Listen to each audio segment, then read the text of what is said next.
This is Austin Liti Limits, where authors talk to authors about books and the craft of storytelling. Sponsored by Blue Ink Review, because typing the end is just the beginning. Find out more at blueinkreview.com. In this episode, we talked with author Jenny Shank. Jenny grew up in Denver and wanted to be a comedy writer when she got older. She got an offer for an internship with the Conan O'Brien Show in New York after college, but sadly, it did not include a paycheck to cover the rent. So she went a different direction, writing stories and essays for over a dozen magazines and publications and teaching creative writing. Her collection of stories, Mixed Company, is full of humor and satire and won the 2020 George Garrett Fiction Prize from Texas Review Press.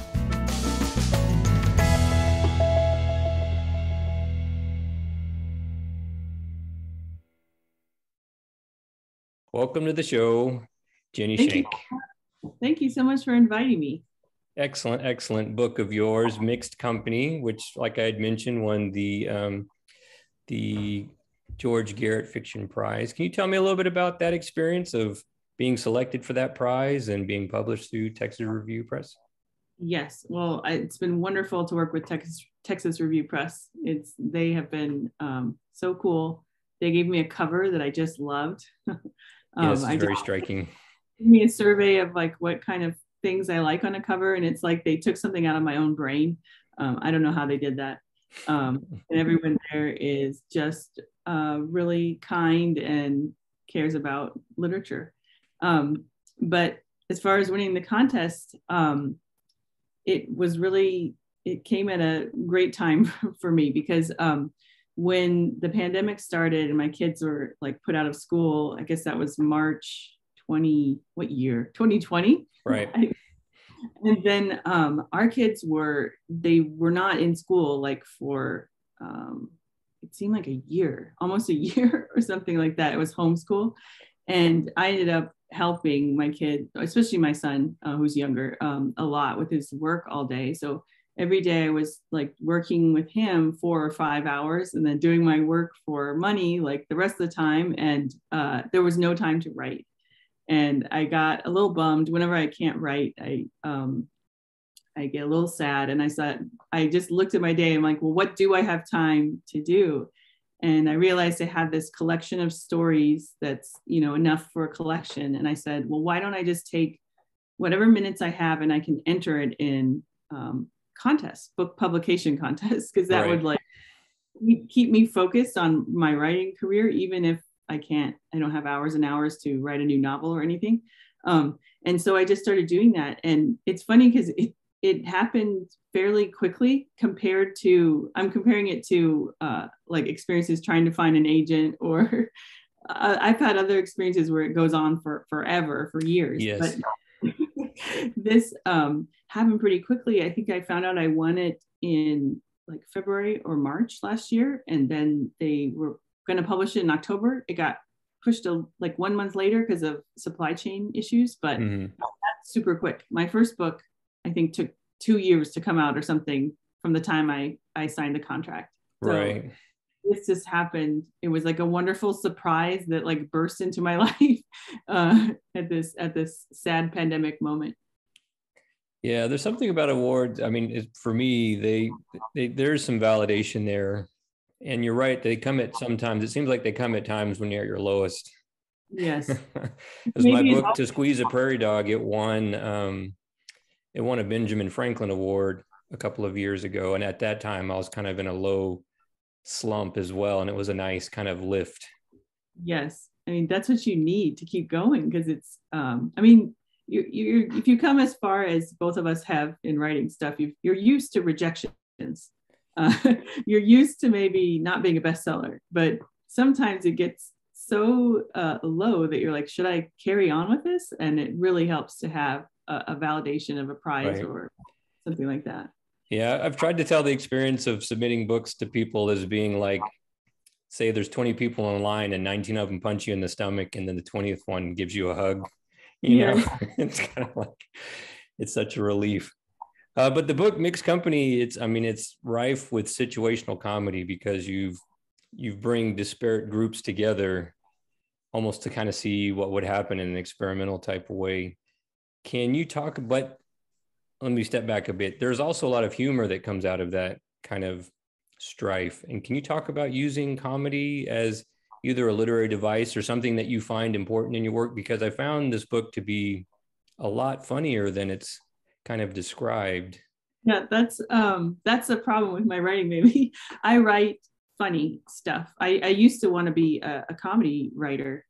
Even after college, I got offered an internship with Conan O'Brien, but I couldn't do it because it was like for no pay in New York, and I knew nobody in New York. So anyway, I get to tell people that happened, but I never did it. So I write satire too, and I love to bring humor to everything I do. But I like to write about topics that matter, like racial tensions and conflicts between people. But I do it through humor, because just in my observations, you can find humor in those situations.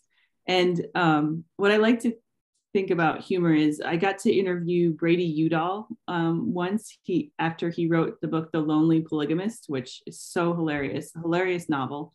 I got to interview him for New West, which was a website I was a book editor for that covers like the literature of the Western region, or it did until it went under. And I asked him about his take on humor, and I thought it was really great. He said it's all a matter of perspective.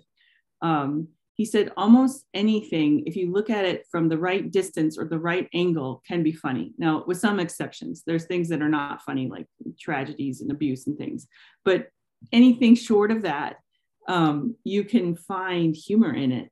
And I find that once you've achieved the distance to gain that perspective that it's funny, I feel like you're past whatever the beef is enough to actually write about it.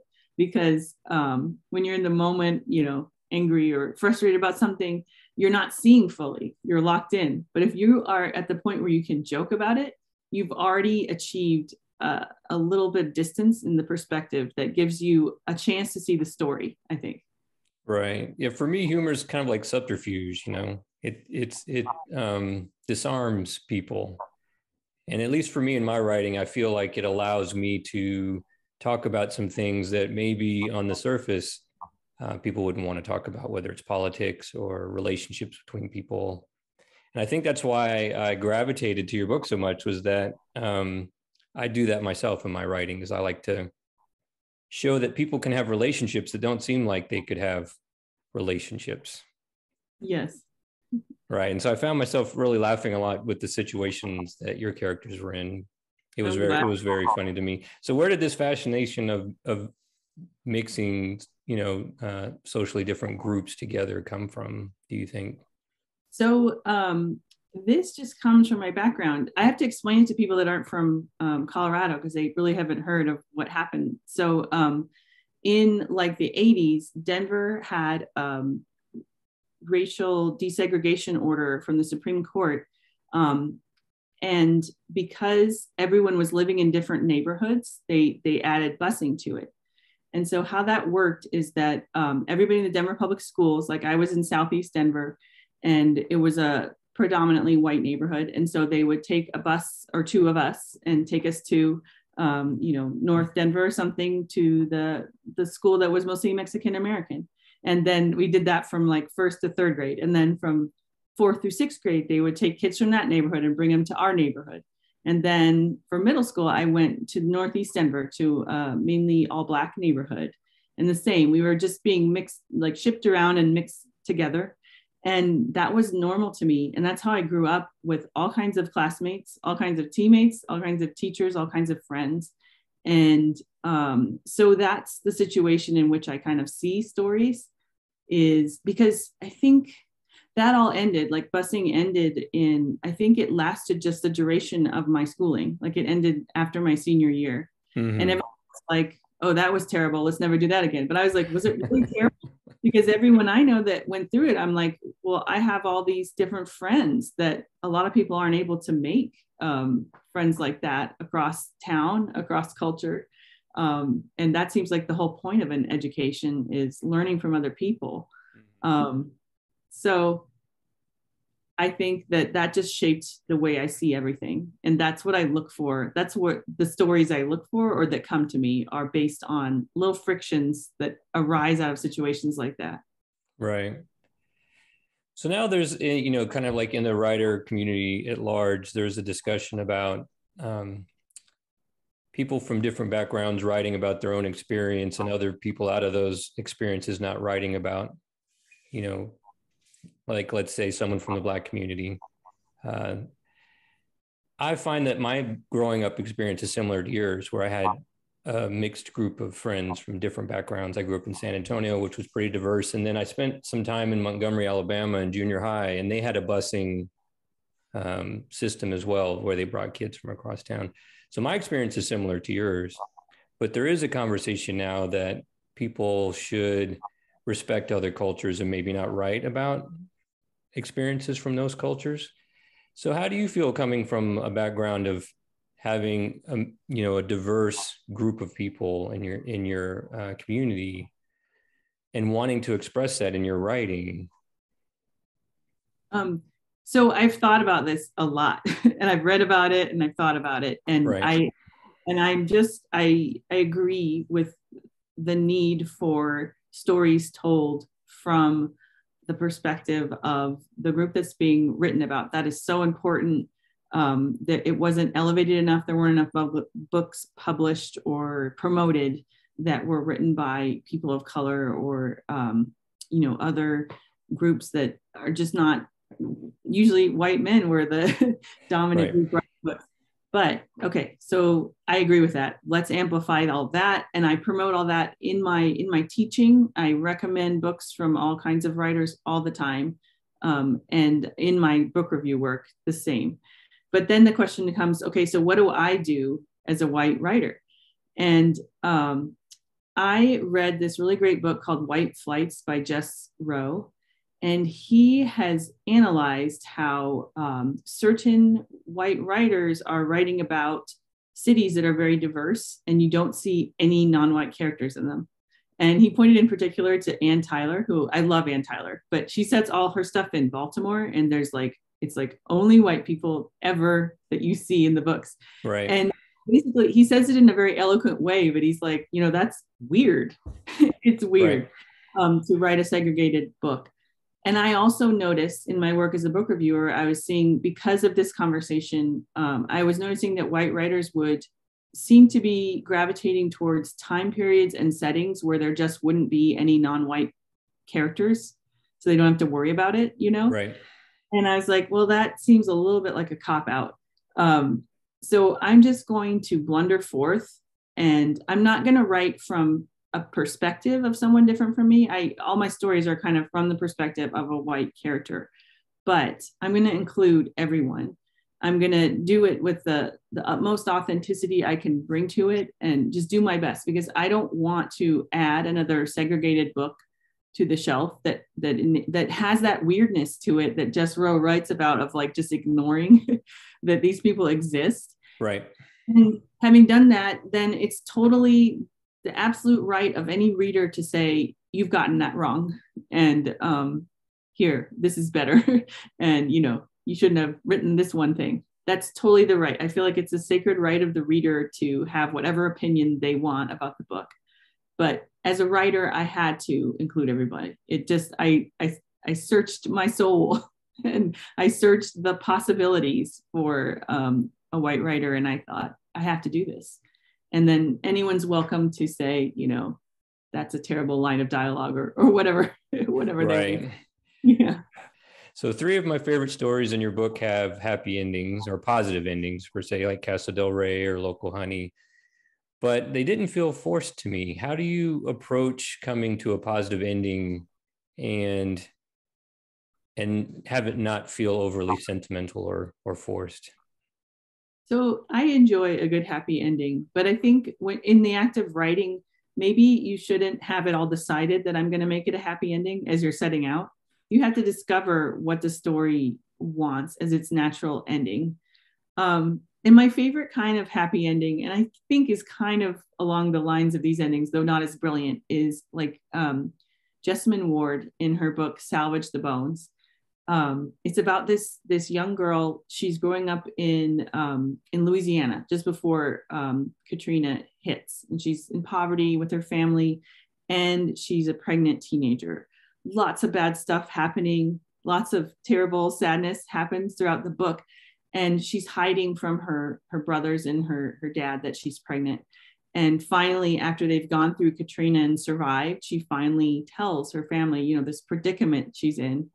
And I can't remember the exact line, but it was her relative was just like, well, we love you. You're our family. We're going to take care of this. Mm-hmm. So that to me was like a happy ending in the midst of all this chaos and problems.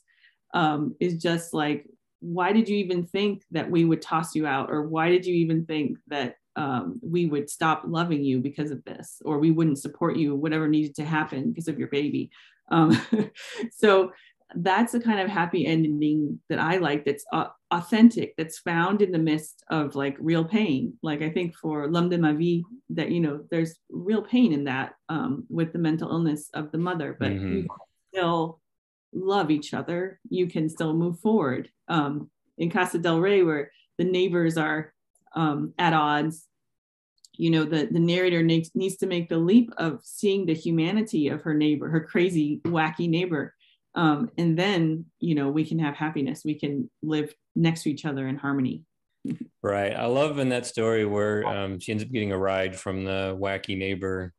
And I was like, this is great. This is just exactly where she needs to be, because then you're forced to get to know somebody in that kind of closed situation like that. And yeah, that's an ending that I had to see it coming. As once I introduced the car, it was like Chekhov's car. I'm like, she has to end in that car, even though I didn't know exactly how it was going to play out as I was writing it. But I'm like, okay, the car has to play in the ending.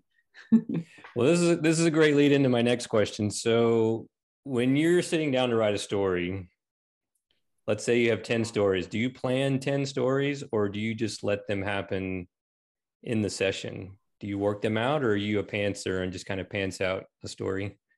So I am a very loose plotter, I guess. But so for stories, I'm always like working on a big, long book. My novels are huge. I don't know why they're so huge. And then in between drafts of that, a story idea will come to me, and I'll feel like kind of fun and free, and I'll write it. So I never sat down and wrote like the entire collection worth of stories. It was always like one or two a year as the ideas came to me. And the way that stories come to me is usually I will have one part of the idea, and I'll just carry that around with me for years until a second thing crosses with it and sparks something. So like an example of that in the story Local Honey, that is about a white couple who adopt a Black son. And when he's a teenager, he's like acting like a normal teenager, but they want to bond with him. They're worried like their bond is like fraying because he's just being a normal teenager. And so they decide to take him to his favorite concert, which is the Wu-Tang Clan.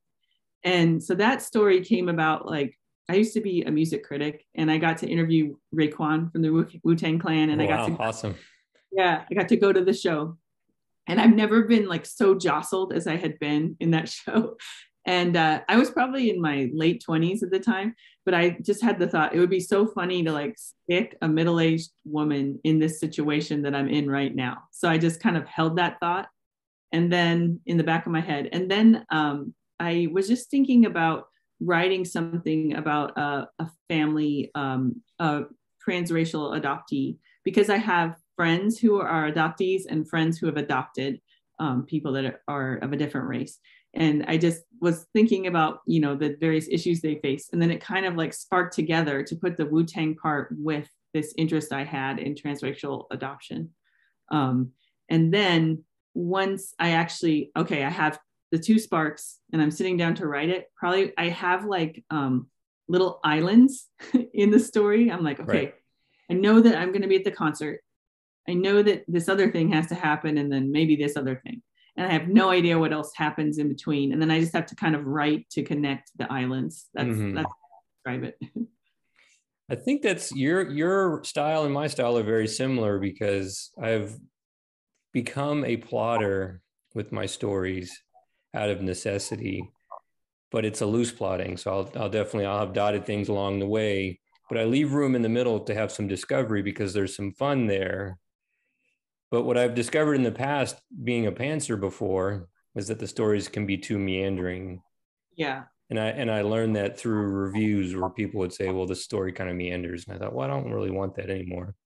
Yeah, I wrote my first novel that way with no plan, and it just took long, and I never knew. Right. It was annoying because I was like, I'd get to a new chapter and I'm like, well, gotta think of something to happen here, and I'd be Right. stuck. Yeah. So now I at least, it's not like a strict outline, but I'll jot, like I said, islands, way stations that I know that I have to hit, and at least I feel like I have a direction that I'm going towards.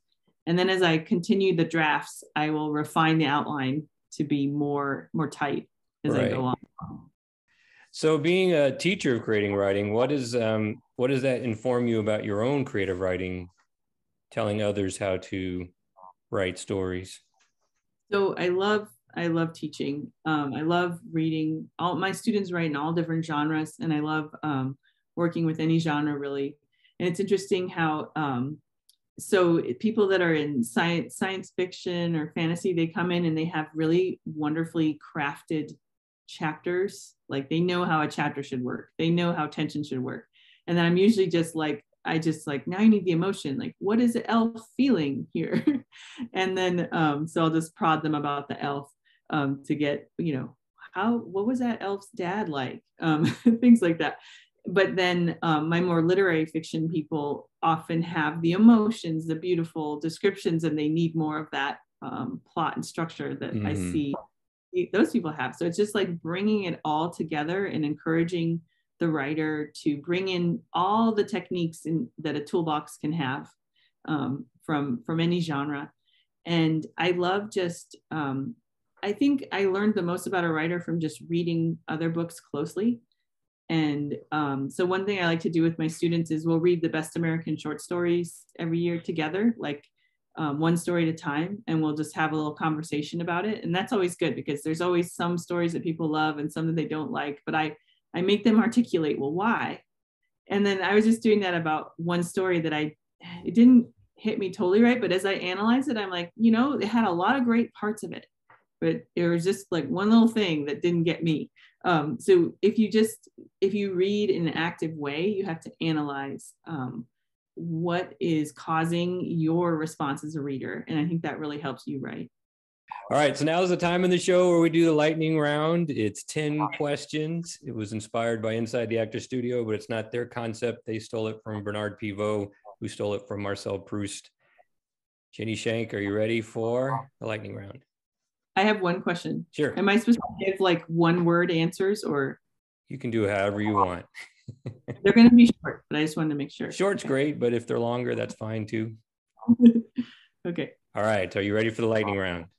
Yes. Okay, what is your favorite word? Serendipity. Oh, nice. What's your least favorite word? Moist. Have other people said that one? Yeah, someone else. I think a couple other people have said moist. That's a popular. Okay, what turned you on? Books. Right. What turned you off? Book banning and book burning. I agree with that. What is your idea of happiness? Okay, that's hard, but I came up with the one that makes me really happy is just when a peony in my garden is ripe and the petals are warmed by the sun, just going and just sticking my face right in the middle of it and smelling that wonderful peony fragrance. Mine's when my wife bakes a pie. That's just it for me. Who's your favorite author? My two favorite authors are Zora Neale Hurston and Mark Twain. Oh, excellent. It's a good combo. If you could be a character from any well-known novel, who would that be? This one's hard because I was looking at the novels and everyone suffers. So I'm going back to children's literature. I'm going to say Charlie of Charlie and the Chocolate Factory. Excellent. Excellent. What profession other than your own would you want to attempt? I would like to be an architect. Nice. Nice. What profession would you least want to do? Okay, I saw this recently at the park. There is a gentleman whose job is to drive up his truck with the tank and empty out the outhouse, like underneath the outhouse with the hose. That's awful. Just think about and that. Hope he's paid well. I really hope he's paid well. Yeah, me too. All right. If heaven exists, what would you like to hear God say when you reach the check-in desk? So I would like him to say, what did you learn? And I got this from, I read this book by Carl Jung in college a long time ago. And he explained his concept of the afterlife, where he's like, what if when you die, you enter into this big lecture hall, and it's like, it's filled with hundreds of people that have already died. And they're just like waiting, like leaning forward on their seats, waiting to learn what your insight from your life had been to like add to the collective knowledge. Oh, wow. And I thought that was a beautiful vision. So sounds really nice. Yeah. Excellent. Jenny Shank's book, Mixed Company. It's so excellent. Thank you, Jenny, for being on the show. Yeah, thank you for your great questions. It was fun.